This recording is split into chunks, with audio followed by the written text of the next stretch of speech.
Bonjour à tous, dans cette deuxième vidéo consacrée au vecteur, je vais rappeler ici quelques éléments que l'on retrouve dans l'ouvrage Maths pour la Matu Pro, que sont les bases, les repères et les composantes des vecteurs, le produit scalaire de deux vecteurs, la norme d'un vecteur, la projection orthogonale ainsi que l'angle entre deux vecteurs. Dans la première vidéo, on avait dessiné des vecteurs dans le plan mais sans trop regarder s'il y avait un repère ou non.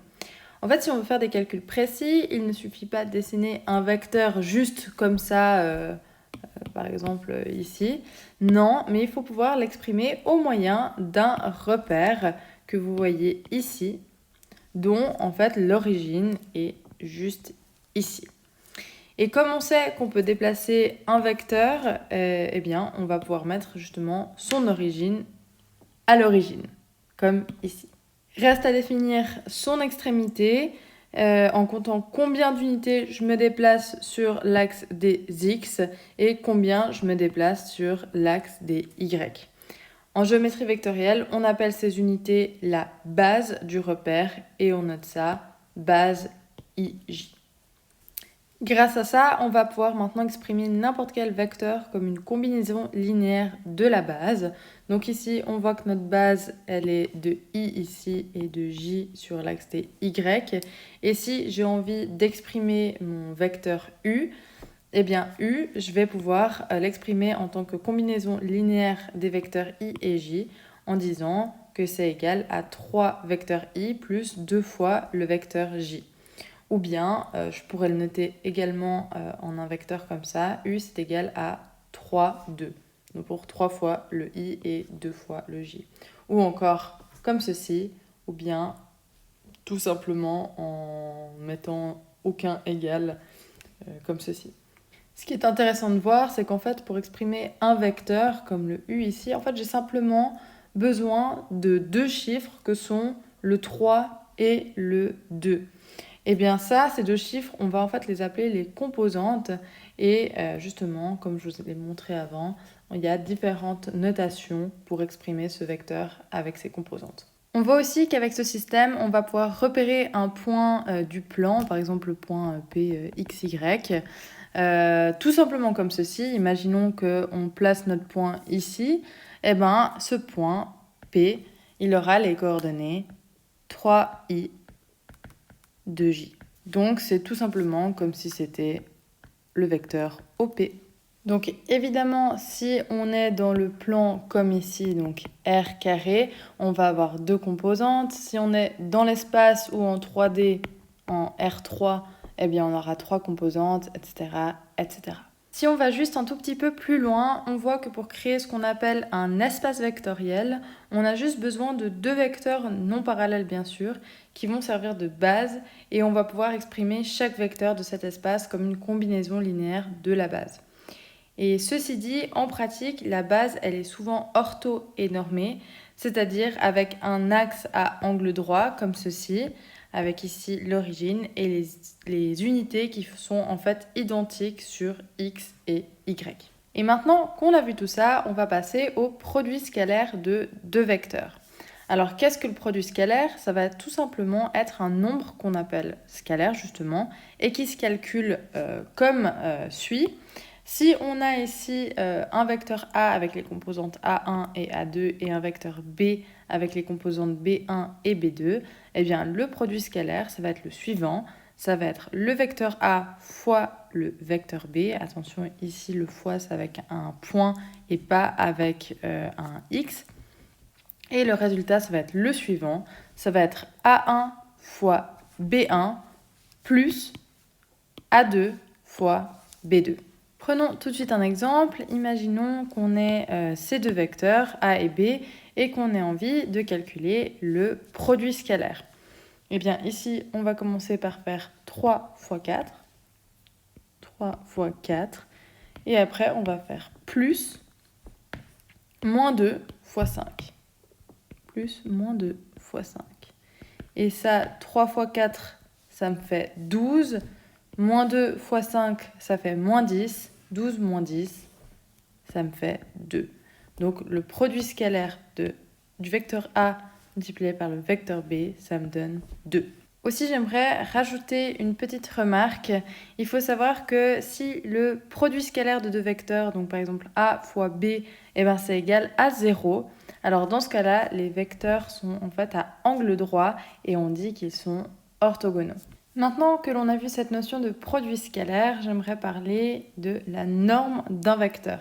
Qu'est-ce que la norme d'un vecteur? C'est tout simplement sa longueur. Et on va le noter de la manière suivante. On va noter le vecteur entre chaque fois deux traits. Et comme le produit scalaire, la norme, ça va être également un nombre. Comment elle se calcule? Dans un repère orthonormé, ça se calcule simplement avec Pythagore. Imaginons qu'on ait ce vecteur A qui est ici et qui a les composantes 3, 2. Pour calculer la norme de A, ça va être égal tout simplement à la racine de 3 au carré plus 2 au carré. 3 au carré plus 2 au carré. Pourquoi? Parce qu'on sait que Pythagore, ce côté-là au carré plus ce côté-là au carré, ça va être égal à ce côté-là au carré. Donc pour trouver la longueur de ce côté-là, il suffit de prendre la racine de ça au carré plus ça au carré. Donc voilà, la norme de A, ça va être égal à la racine de 13. Et puis encore petite remarque, si on fait le lien avec les composantes du vecteur ici, en fait pour calculer la norme de A, c'est comme si on faisait la racine carrée du produit scalaire de A fois A. Donc c'est comme si je faisais la racine de A fois A. Pourquoi? On remarque si je fais A fois A, j'ai 3 fois 3 plus 2 fois 2, donc bien 3 au carré plus 2 au carré. Du coup, je peux généraliser et la norme de A, elle peut se noter comme telle. Ça va être la racine du produit scalaire entre A et A. Et maintenant que l'on a vu ce qu'était la norme d'un vecteur, on va passer à la projection orthogonale.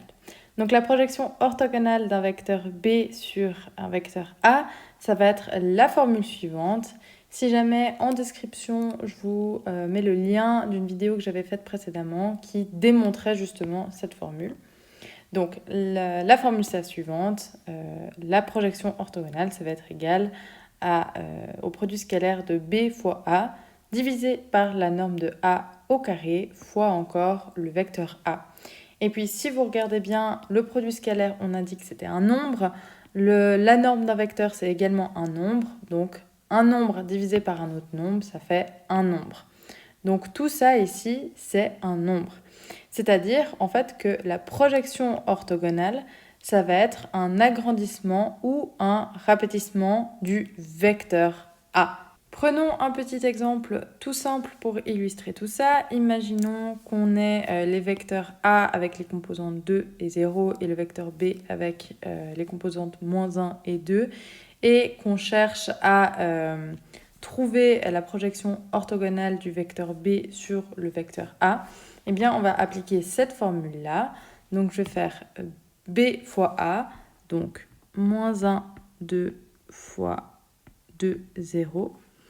Je vais diviser par la norme de A au carré. Donc la norme de A, elle se calcule en faisant 2 au carré plus 0 au carré. Et on va prendre la racine. Et on va mettre encore au carré vu qu'on cherche la norme au carré. Et on multiplie encore par le vecteur A, donc de 0. En faisant les calculs, j'obtiens ici en haut, moins 1 fois 2 plus 2 fois 0, donc ça me fait moins 2, c'est égal à moins 2, divisé par 2 au carré, ça me fait 4, plus 0 au carré, ça me fait 4.